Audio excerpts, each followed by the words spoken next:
কেরে ইফতার পার্টি কাকা নাকি রে? এত জোরে তোমরা গুলা করে গোনা যাওয়ার লাগছেন রে। আস্তে যাও কাকা, আস্তে যাও, রোজায় ধরে যাইবে তোমাকে। এ চ্যাংরা, একে থাপড়া নিতে নাকের বেলাদার ফাটে ফেলাম। বেয়াদবি করিস, হ্যাঁ? রোজার মাসে মুরব্বিগণের সাথে বেয়াদবি করিস, টিটকারি করিস।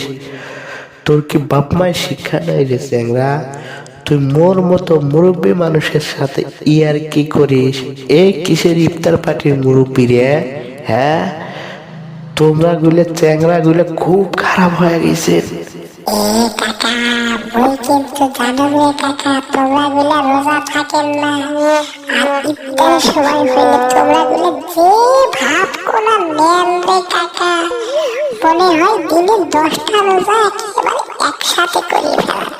কিন্তু কাজের বেলায় ঠন ঠনা ঠন ঠন।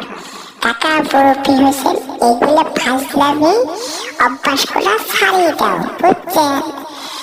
ওই খাতার অভ্যাস ছাড়িয়ে দিয়ে রোজা রাখো, বুঝছো? রোজা তো রাখো না, আর ইফতারে উড়ি বাবা, কি যে একেবারে পাড়াপাড়ি উড়ে উড়ি বাজে যায়, মনে হয় একেবারে পাক্কা ইবারদার শিখেছে, একেবারে মক্কা মদিনা এবার আবার শিখেছে। কি যে ভাব কাকা, সময় আছে, এলাও বাদ দাও।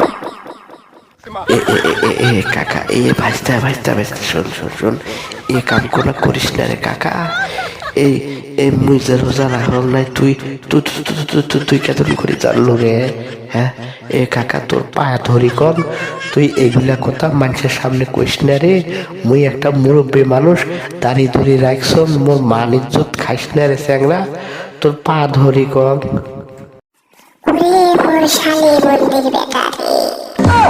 তোর ইজ্জত গুলো এলা বাজারে নিলামে তুলে ফেলাবো, তোর ইজ্জতের ফাত্তা ফাত্তা করে দেবো। ভং ধরিস শালি বন্দির বেটা, রোজা না থাকিয়ে যে ভং করা ধরিস রে। শোন কাকা, তোর একটা কথা কম, সময় থাকতে ভালো হয়ে যা, তাবলিগ করতে নামাজ রোজা পর, এরকম ভং ধরিয়ে রোজার মাসে সংসার দিস না, বুঝছিস?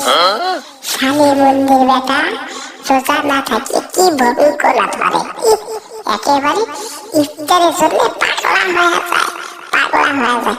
খাও ইফতার পায়া, আরে ঝোলা ভরি খায়, রোজার বেলায় তো ঠন ঠনা ঠন ঠন, তাইলে